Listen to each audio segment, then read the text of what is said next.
remember the last time I was this nervous in the presence of an animal. If you get bit, it's almost certain death. We're here today to talk about arguably the most dangerous animal we have ever filmed, Blue Ring Octopus.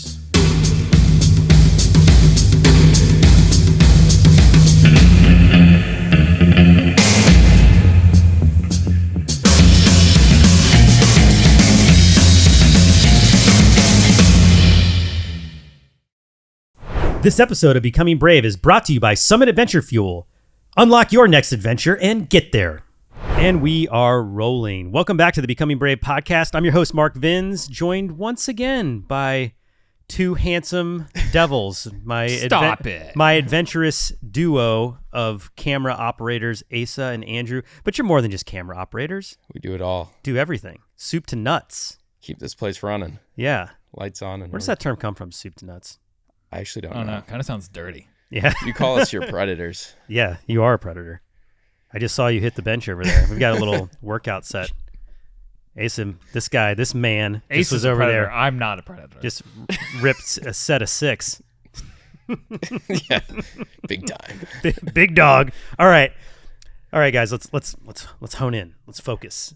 I don't think there's an animal that could kill you with more certainty than the creature that we're going to be taking a look back on today. And that creature is none other than Australia's finest, Blue Ring Octopus. Dun, dun, dun. And to be more specific, the blue-lined octopus. But we're going to talk about that distinction later in the video. Still a blue ring octopus. There's a few kinds of them. We're going to talk about the types. But this is a video that I think back on a lot in terms of, wow, Australia is one heck of a dangerous place. Like, talk about a place where if you step in the wrong place, that might be it. You might be done.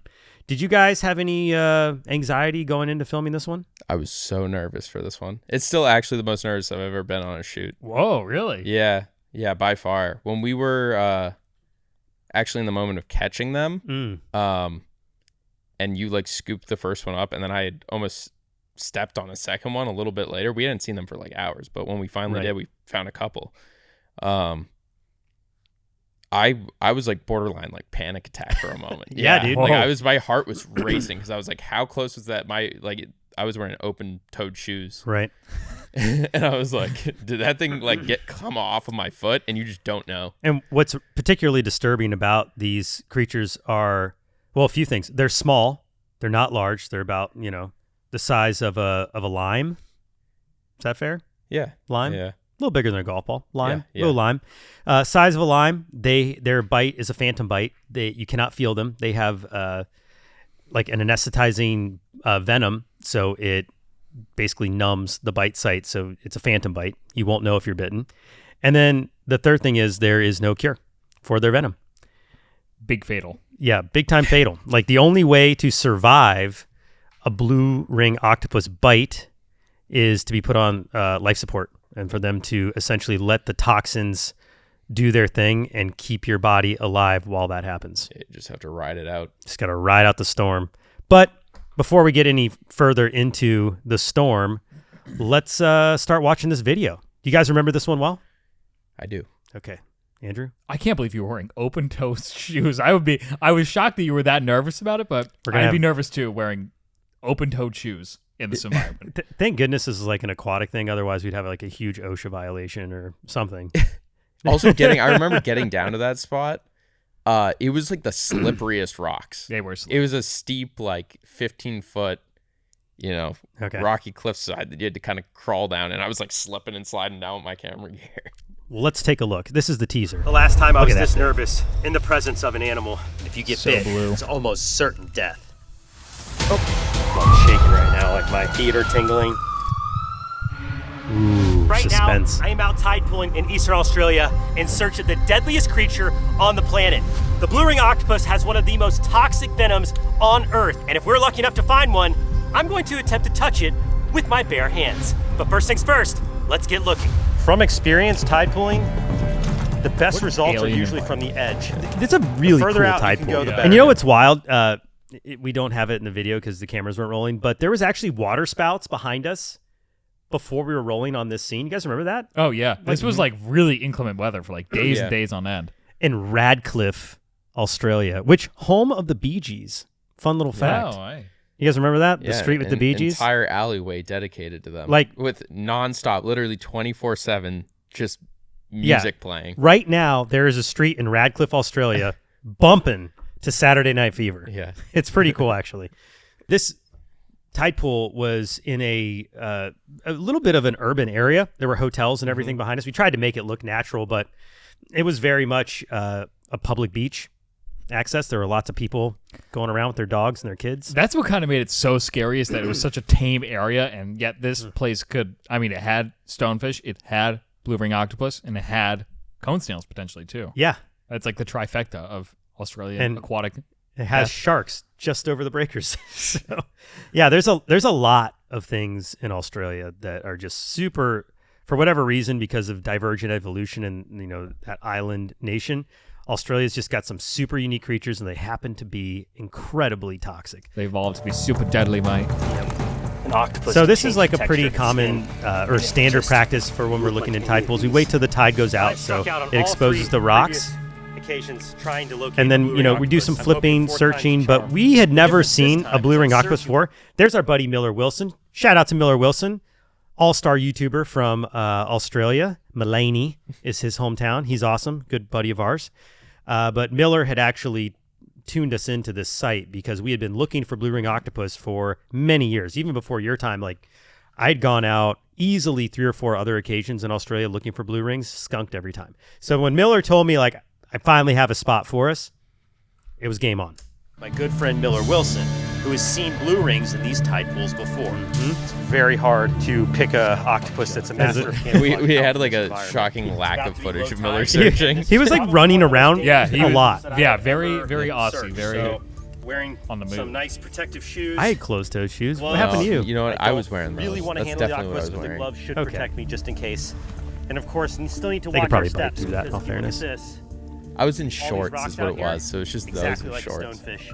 Yep. And this is stonefish territory. So we had found a Stonefish is stonefish, the world's filmed a most stonefish video venomous at the fish. same tide If pool. you step on one, your boots will not. That is protect definitely going to be a Single sting from podcast. a We're going to have to stonefish talk is about excruciating. the stonefish It can even be deadly. sting. That was really our main No octopus. objective. The Yeah, blue ring the whole was trip, was yeah. like a side hustle, So I'm just like a gonna little That was bit a of big like maybe. question mark too. Yeah. Like A actually, lot if of we times would I do see find a octopus blue move ring, pocket was to pocket, but we they really weren't slink sure. along the surface. So I'm just looking for any movement right now. Any movement, we're getting it. So that's truly what we were doing for. I think the tide period was about 3 hours. Yeah. The first hour, as it was going down, nothing, zero. We also struck out the first time. This was our second time searching. It was. That's right. We went the day before. That's when. That's right. That's when the inclement weather. That's when we had all the rain, and it was getting nasty, and we saw the water. So that's right. We went out twice. I totally forgot that. Yeah. Dude, good memory. I'll say this, guys. This is actually really fun to look back on a lot of these episodes. I know this isn't going to be like the standard podcast format, but it's cool to look back and see how much you can actually remember. Because as we move forward on new adventures, they all tend to blur together. You can remember like the continent you were on or who you were working with, but you don't really remember which was when, because we've worked with Miller many times. I've been to Australia 7 or 8 times. All the trips have commonality, right? So this one was different, obviously, because it was Radcliffe. Radcliffe was the first time we'd visited, or this was the first time we'd visited that town, rather, and it was unique. And these tide pools were pretty rough going. They were Yeah. hard to walk through. I remember thinking it was funny that Australians, the way they talked about Radcliffe was that it was like a not hip, like retiree town. Yeah, I liked it. Yeah, it was a nice town. Good Like, food. I remember good food. You could see there's a city in the background. Right there. I got a blue ring, guys. Is this the moment? Sorry, the I moment. muted it. It's right here. There it is. So I had caught a glimpse of it. We really didn't even know what we were looking at. at this You point. guys Yeah. had no clue what I saw. There it is. I missed it. It's right in there. Did you miss it, Mark? Right here. Empty netter. How could I miss that? That was it.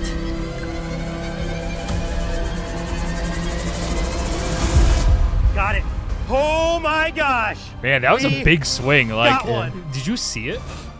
I saw it move, and I was like, I have a glove on. Going for it. Yeah, it looks I like was you trying got to keep a healthy amount of water between me and it. Okay. So wash it into the net. I didn't want to touch it, obviously. Are you kidding me? Yes! Boom, baby! Yes! Let's bump. Holy cow. Miller! We're good. We got one. Can you help me get out of the net? So, you'll see I'm wearing gloves, guys. So you talked about it a little earlier. Let's recap what happened right after the catch that we cut forward on here.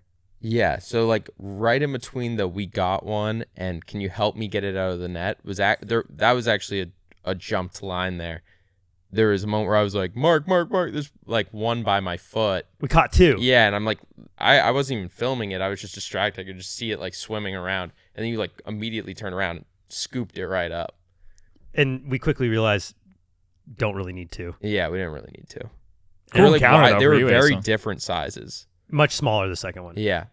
But the fact that we found two, and this happens a lot, guys, when we're out looking for wildlife, you'll see nothing for hours. And you start to wonder if anything even lives in this area. And then for whatever reason, all at the same time, everything's on the move and you see everything you wanted. It's almost overwhelming at times where there's just too much action. As soon as that tide hit that level, I think it just had to get low enough. You saw the animals starting to move from under the rocks, and that's what was happening. We didn't flip either of those octopus. They were just moving naturally through the environment. Yep. This is a super lively tide pool. Like I feel like every couple steps we were taking, there was something moving around. So there's a lot of decoys in there. When the conditions are right for one of them to start moving around, it's probably right for all of them in the environment to start moving around. Miller was pumped. It's always, I will say this, it's always a lot of pressure when you tell somebody, hey, I know where you can find it. And then you bring them to your country and you are searching and they're not there. I really hope they find it. You know that, Andrew, from your fishing excursions. Oh, yeah. You tell your fishing buddy it's been great, and then you bring them, and then all of a sudden it's dead as a doornail. Dead and ski. You're like, oh, Yeah. it hurts. It is a lot of pressure. I remember, and now it's all coming back to me. The first day we didn't catch any, and Miller, of course, was feeling the heat, being like, oh, where are these things? I find them every time. So I know when we were at this point, he was relieved. Job done. Check. Hello, guy. Hey, buddy. Let's talk about what we found.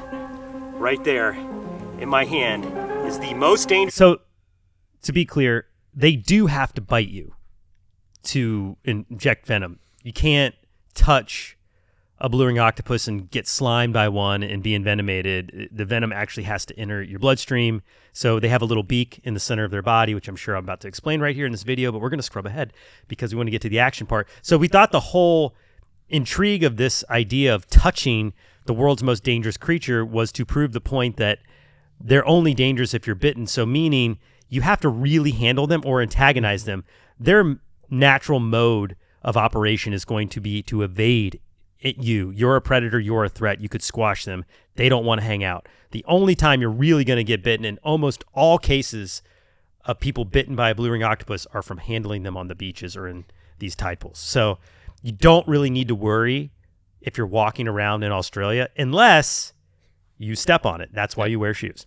Animal on the planet, at least when it comes to venom. Nothing in the animal kingdom is more toxic than this tiny little octopus. And yes, I am nervous about it, but before the end of this video, I will officially touch with my bare hand the most dangerous and toxic creature on Earth. There are actually 4 described varieties of blue ring octopus. This one is the blue-lined octopus. It's the only one in the family that has these really cool, vivid blue pinstripes. Do they have the same venom? They do. Oh, cool. They do. So I wanted to point out that there are 4 varieties of blue ring octopus, and they're all in that Pan-Pacific area. and from Australia all the way up to like the Philippines and up toward Japan. Like you're going to see blue ring octopus all throughout that region. But we had a lot of comments in this video. Maybe we might dive into the comments. Yeah, we'll dive into the comments after this review. A lot of people are like, that's not a blue ring octopus. It has lines on it. I just want to prove a point to all those people right here. Wikipedia, because we know everything on Wikipedia is gospel. Blue-ringed octopus is one of 4 species of highly venomous blue-ringed octopuses. And it is octopuses, not octopi, for anybody wondering. So yeah, Australia to Japan, just like we said. So they don't really get much bigger than this, though. Like there's some size variance, but for the most part, what you're looking at there is that was a full-size one. Yeah. They do get smaller. You'll see smaller ones. I've seen them on dives before, like but this is the first time I actually got hands-on So if this able to animal catch is at all threatened, here I want to show you a what blue it ring. does. Oh yeah, sorry. See that? Oh, dude, at that is those so things gnarly. We have go. to look back at that. So they cool. flash those warning stripes Is and that cool? signals, and that is not like a camera trick. Wow. That is really how vivid that color gets. Look at that. And there's something about the motion. The pictures almost don't do it justice. When in person, it's really when you striking. see it move and it just flashes that color, Is that cool or it's what? very impressive and intimidating. It tickles a part of your like deep evolution brain that's like, oh, I shouldn't mess The with octopus this is thing. Yeah. now agitated not Bad only touch, bad does it touch. Flare up the rings I remember on when its filming arms, these, but we those had lines on its a bigger body tank that we were getting glow. kind of like B-roll Back up. shots of. I'm toxic.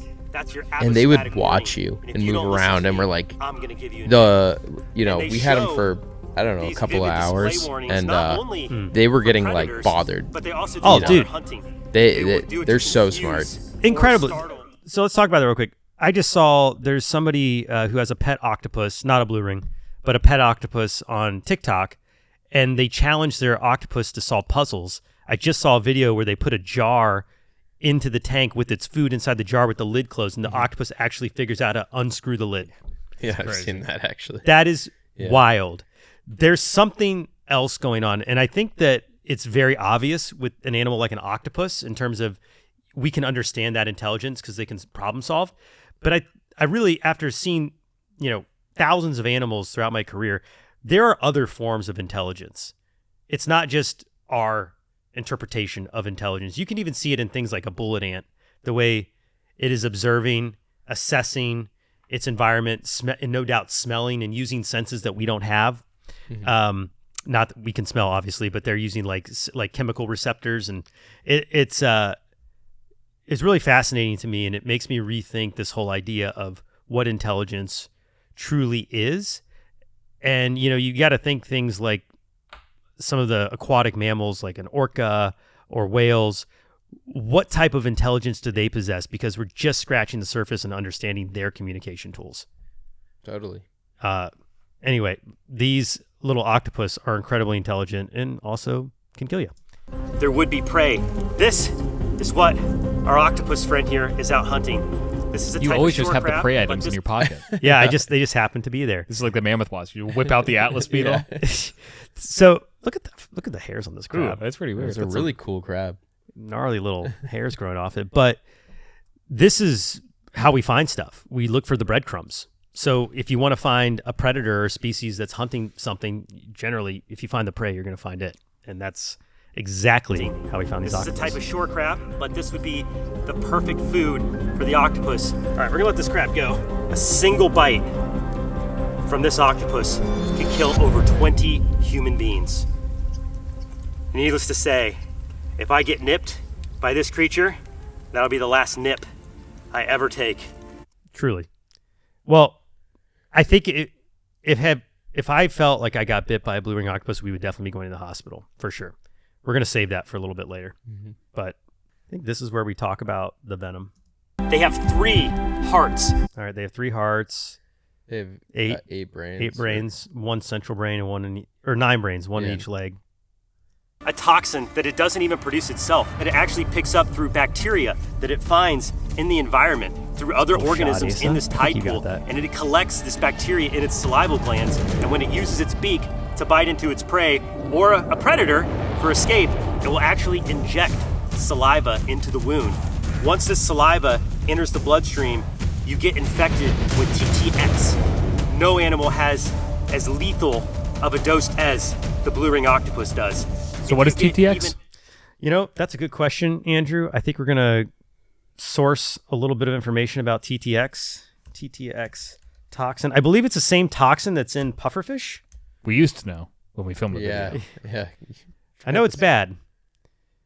It's one of the most lethal substances known to humans. It's found in a neurotoxin found in certain species of pufferfish and other marine animals, obviously the blue ring octopus. So a TTX is a bacteria byproduct. Oh. And that's how these animals are able to utilize it as a weapon. It's how these animals are able to utilize it for predation and self-defense. That's an interesting description. TTX blocks sodium channels in nerve and muscle cells, preventing the transmission of nerve impulses.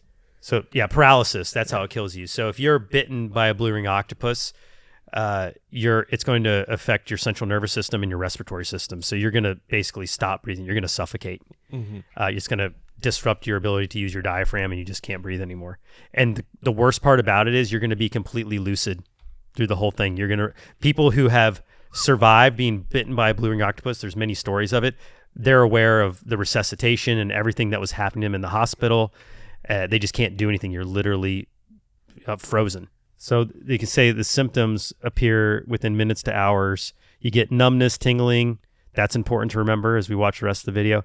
Weakness in the muscles, slurred speech, difficulty swallowing, nausea, vomiting, respiratory distress, cardiac arrhythmia. There's no antidote. That's the important part of this, is that it's so dangerous because there is nothing you can do. And if you get a really severe case and you don't get to the hospital, you're definitely going to die. This isn't like, oh, you're going to walk it off. It's over. It's a game over bite. So needless to say, even touching it with my bare hand put me in a very fragile emotional state. I was really nervous. This is probably the most nervous I think I've ever been, maybe in my life. I feel like all of our hearts were just kind of racing. Yeah. It's just that, the unknown of that bite, in the way that you would just never know if you were bit, and you were putting yourself in so many points of contact that it just... there's just so many terrifying factors to it all. But I was determined to try to pull this off because I know a lot of people are unnecessarily afraid. They're scary animals. Like, what they can do is really scary. But I wanted to demonstrate that contact was not enough to put you 6 feet under, if I'm being real. So here we go. And I remember it was just getting dark. Like, we were losing daylight. Yeah, it was a race. A race against time. I'm going to turn on the audio. Here we go. The octopus is trying to mimic the color of the cube. So I was so nervous, I didn't want to take a chance at actually getting nipped with all that water in there. I wanted to essentially take away the advantage of the octopus's ability to swim. And that's why I dumped the water out, just so everyone knows. It had nothing to do with wanting to make sure you see me touch it. It was just, I knew if I put my finger in the water, suspend it could like wrap around and grab me. And again, this is there's no do-overs. You can't do this again. It's a one and done. You're bit, it's over. Just so you guys know, if this blue ring does snare me, we're going to the hospital. On 3. 1, 2, 3.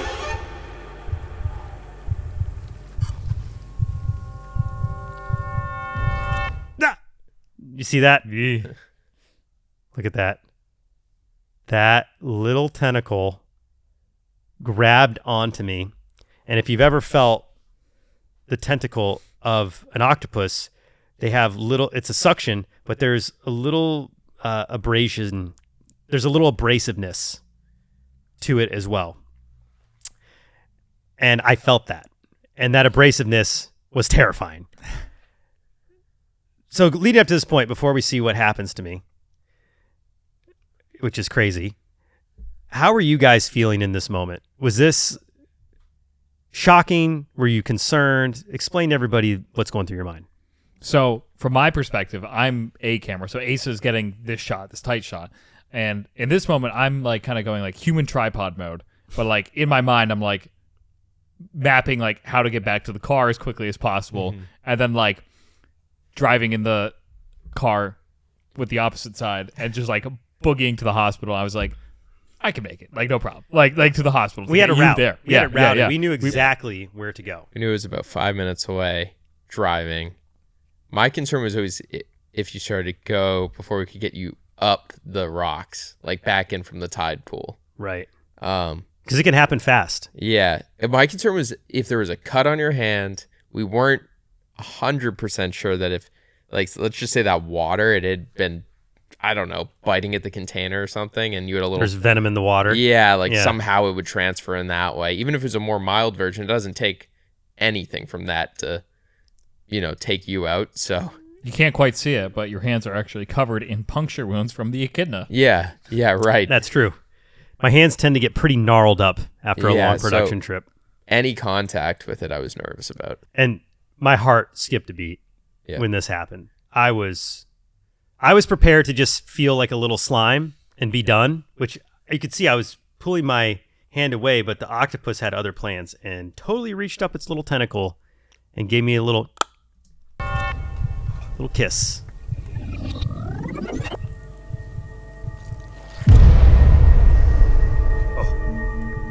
And what's crazy is I was looking at, I don't know if you guys saw that, if you can see, I was pointing to this one. I was looking at this one, and this is the one that ended up sucking onto my finger ever so briefly, but because it came from an unexpected place I couldn't see, it made it that much worse.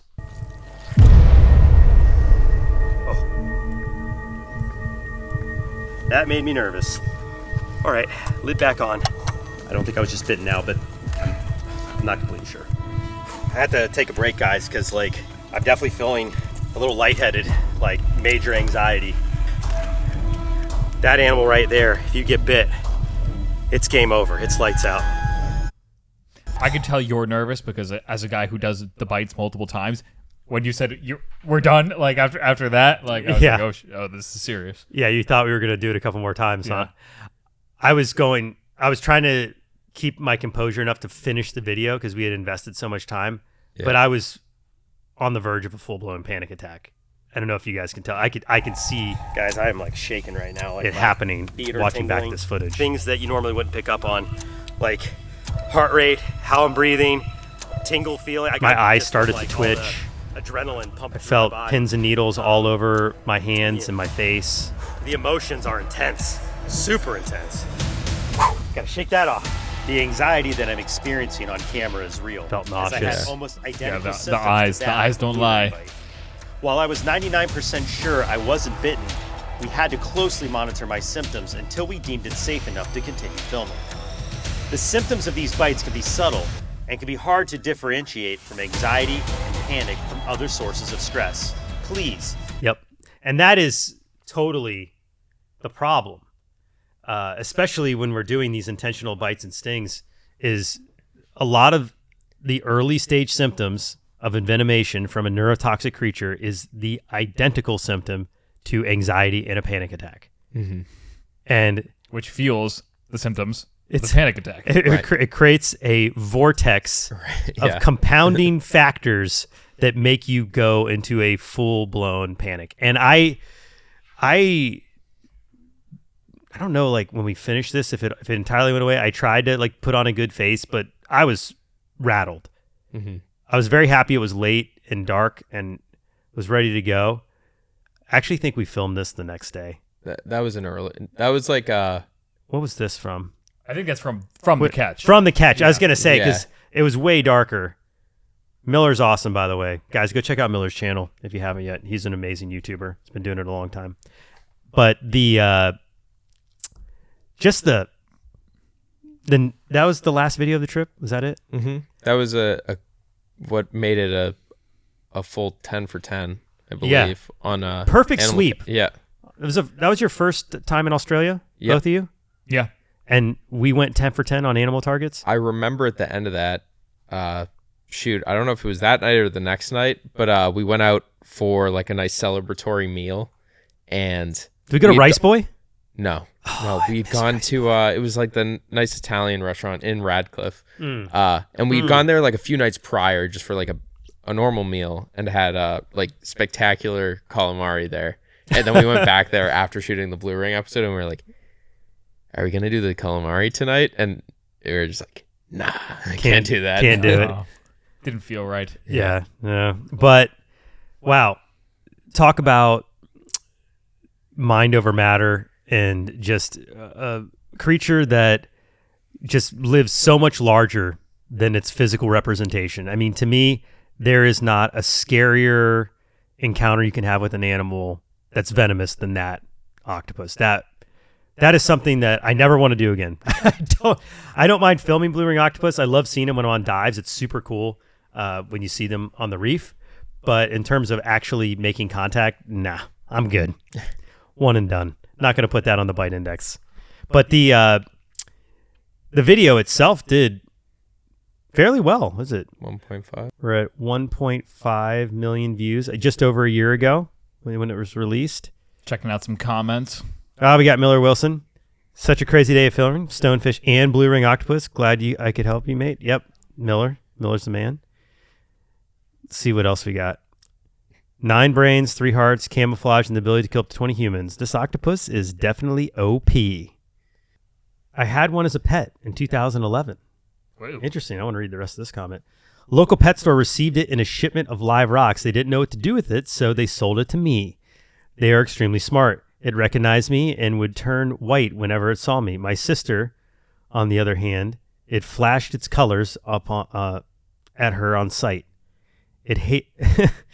It hated that she would tap the glass. I mean, I wouldn't like the tap on the glass either, to be fair, but that is interesting how they can recognize people from inside a tank. It's being selective. Yeah.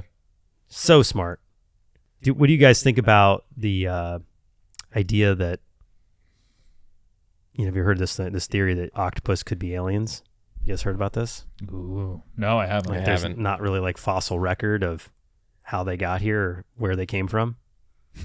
It's a deep dive. I don't know if we want to go into conspiracy theory this early on the Becoming Brave podcast, but I wouldn't mind doing an episode on animal conspiracy theories, like where different ones came from, and I like that. potentially about the ones that are out there that maybe have not been cited very often. I like that. Ooh. It's definitely in terms of, like we were talking about earlier, perceived intelligence. It's got to be one of the smartest creatures out there that's not a mammal. Like something that's non-mammalian that actually solves problems and you can see constructing a plan and executing it. Yeah, they're freakishly smart in a great way. Let's go back to the comments. Corey says, Mark literally had the balls to touch the most dangerous octopus. I give Mark and Coyote so much respect. They are brave. Thank you, Corey. Appreciate that. This man is getting a little too brave.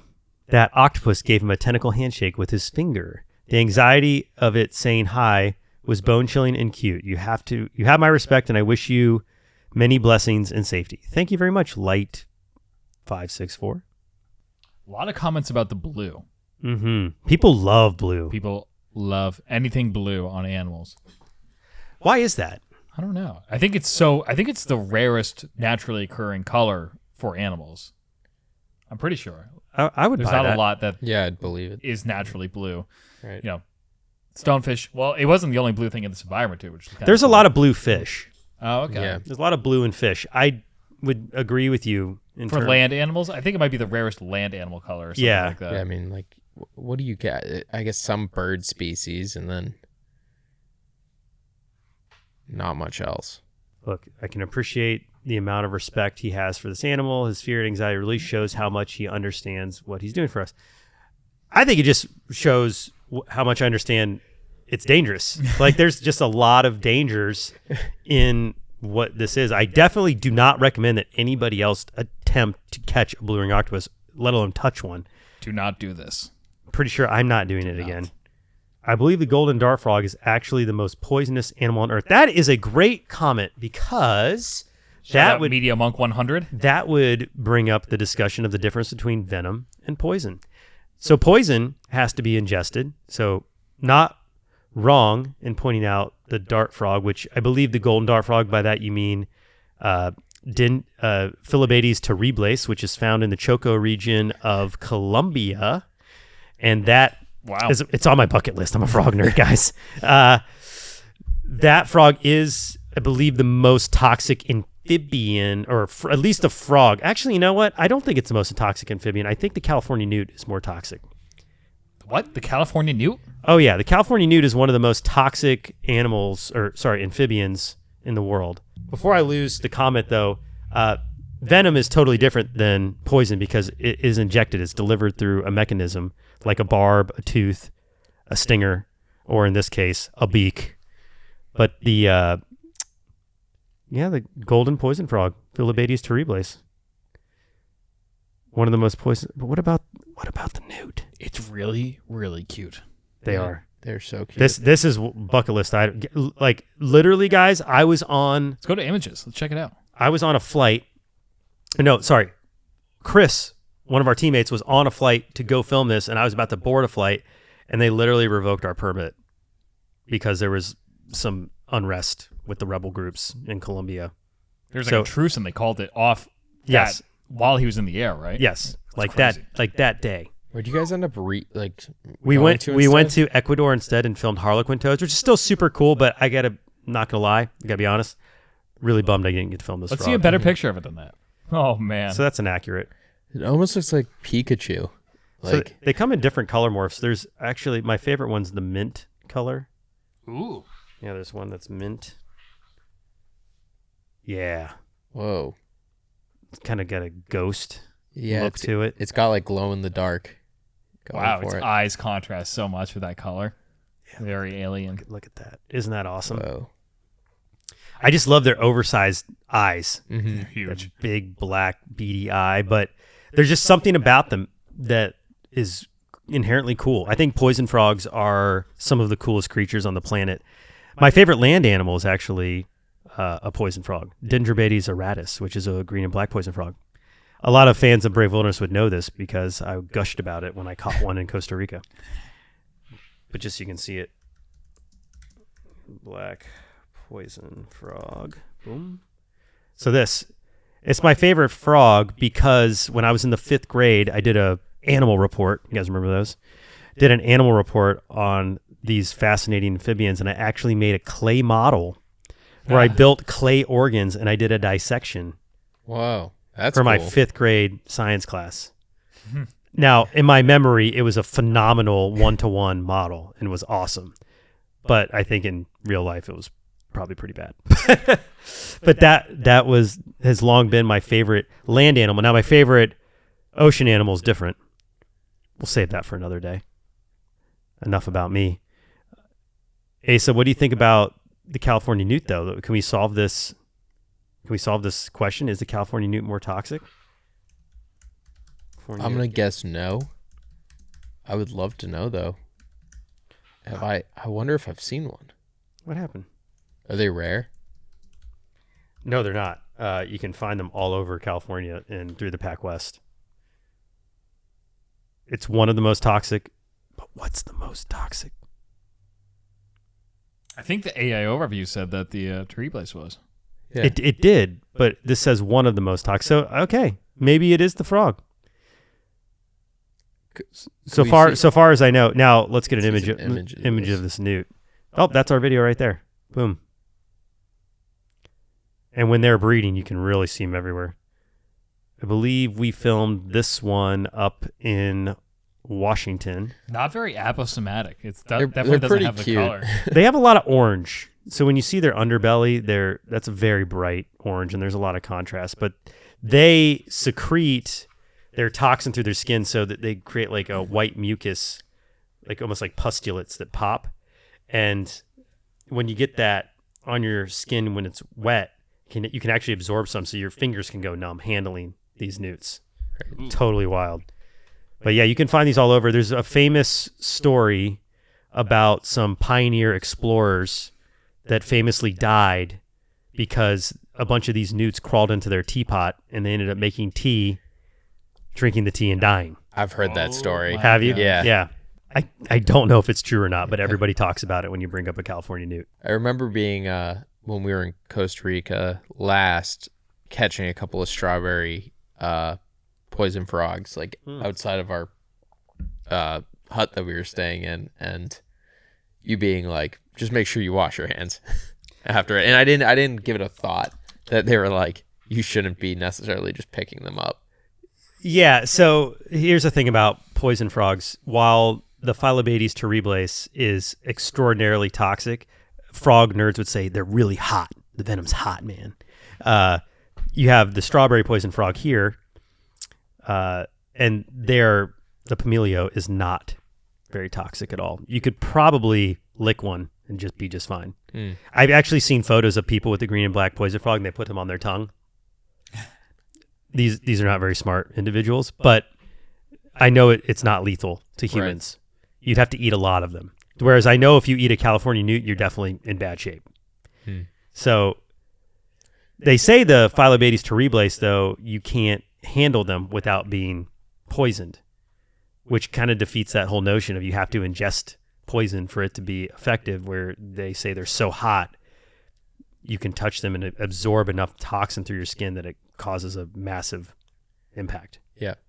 Yeah, it's like a topical drug. Like things can go right through your skin. Yeah, it's a semi-permeable membrane. Am I right? Semi-permeable, or is it permeable? I think it's semi-permeable because it keeps some things out. It's been a long time since AP Bio. Cool. Well, I think we've nerded out on these frogs enough. Let's get back to the Blue Ring Octopus. For something that we've been doing a lot on the podcast lately, we want to talk about the moment of bravery, like the make or break moment of the video. What did it take to overcome the obstacle to get to the other side? You know, there are obviously different spectrums of challenges we all face in life. For us, a lot of times it's completing production on a YouTube video or getting out of our adventure unharmed. In this case, it was both.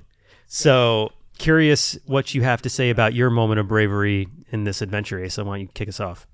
I think for me, it was the first Brave Wilderness adventure that felt serious. Like there was a different tone to it in terms of... You mean the turtle frog wasn't serious? The drive is always there. It's like, we've got to get this done and completed, but there was the feeling of, if this goes bad, it's going to go really bad. And we all need to be on our A game to, one, get it done correctly, but also quickly. And also probably being the most dangerous environment I had ever been in, and still maybe the most we've ever been in. So, true story. We have a lot of friends and parents that want me to take their kids tide pooling. There's a couple places that I do that where it's safe, but tide pools are some of the most hazardous places you could imagine. They're super sharp, craggy, rock-filled You don't want to trip pools. and fall in a tide pool. If you fall, there's some serious consequence. You're not getting up unscathed. And not to mention that these tide pools in Australia are full of super lethal creatures. So it's got a lot of bang pow they could throw at you. But yeah, man, for your first time in a tide pool, I thought you did really well. Props. Thank you. Andrew, how about your moment of bravery? I think mine's more or less the same. It was definitely, but I definitely felt it more when fighting through the nerves and trying to film you going through that.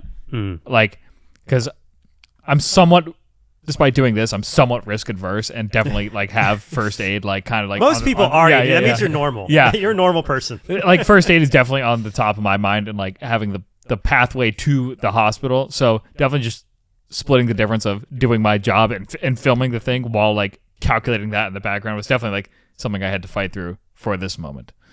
And I think for you, your moment of bravery, probably pretty obvious. It's pretty obvious. It's touching the blue ring. So one of the themes of just risk, reward, bravery, courage, and stupidity, like all those things are a fine line, right? And this is a case where I feel like the line between the bravery and the stupidity was very razor's edge. Very, very tight. Even looking back on it now, I probably shouldn't have done that, and I won't be doing it again. But I really thought that it would draw attention to this animal in a unique way. I knew from my research, so I did my homework, that it is safe to touch them. It's just not safe to be bitten by them. And I think just all my experience of working with dangerous creatures, whether they're venomous snakes or swimming with sharks, or it's always about just educating myself enough to the point where I know whatever fear that I have is irrational. Like, I want to be that knowledgeable about what I'm doing to the point where I can, whatever anxieties or anything that come up, I can extinguish them with a healthy dose of rationality. Be like, hey, this is fine. You have to be bit. If you're touching it on its, back or even a tentacle, you're not being bit. And to be bit by an octopus, guys, you have to really, it has to really get on you. So I've never been bit by an octopus, knock on wood, and I've handled plenty. You have to really try to get bit, I think. Very few people get like an accident bite unless you're letting it just sort of like do whatever it wants all over you. But for me, the moment of bravery was actually like taking all of the knowledge that reservoir of courage that I built up in my mind and putting it to practice and actually touching it and going through with it. And I have just a personal fascination and curiosity with those moments. And I think that's a big reason why we're even doing this podcast, is to analyze what is the psychology of these situations. And some of them we put ourselves in, some of them we don't. Some of them we have to endure. Some of them are just part of life. This is definitely one that I put myself in, clearly. But on the other side of it, really proud of the video. I felt like we did everything correct. Really thankful that we had a good friend like Miller Wilson to help lead the way and show us where to get this animal up close to the cameras for the very first time after so many failed attempts. And the fact that 1.5 million people enjoyed it and we got some good comment interaction, I think it's a win at the end of the day. I think anything we can do to dispel fear of these animals is good for the animals overall. Totally. You definitely want to respect them, but I don't think any good comes from humans having like this big irrational fear of animal species. It's just not good for the species in the long term. And that's one of the negative sides to the internet. We try to be the ballast to that. There's so much just overblown fear mongering that happens with wildlife on the internet. And everyone's an expert, right? So we try to be the counterbalance to all of those, uneducated and really inexperienced opinions out there of like how bad it is and you're definitely going to die and never step foot in Australia ever because it'll kill you. Like, just that stuff's ridiculous. And I hope that videos like this that are also ridiculous in their own right help dispel in a fun way those kind of things, because that's one of the main goals or tenets of Brave Wilderness, is we want to show that bravery can overcome even the most irrational fears. That said, respect them. Do not touch them. Do not touch the Blue Ring. Don't do it. No. But anyway. Thank you. And thank you all for listening. This has been another fun look at a past episode on the Becoming Brave podcast. Brave Wilderness has a deep inventory of wildlife experiences. I've been doing this now for over 10 years and over 1,000 videos deep, and there's still more coming. So there's going to be a lot more podcasts like this, but we're going to have to try out some new stuff. Tell us in the comments section below what other things you'd like to see happen on this podcast. We're just getting rolling, and we're really excited about where it goes. It's a new adventure for us entirely, and really appreciate everyone who's joined the journey thus far. And we will leave it there for today and see you on the next podcast real soon. Bye.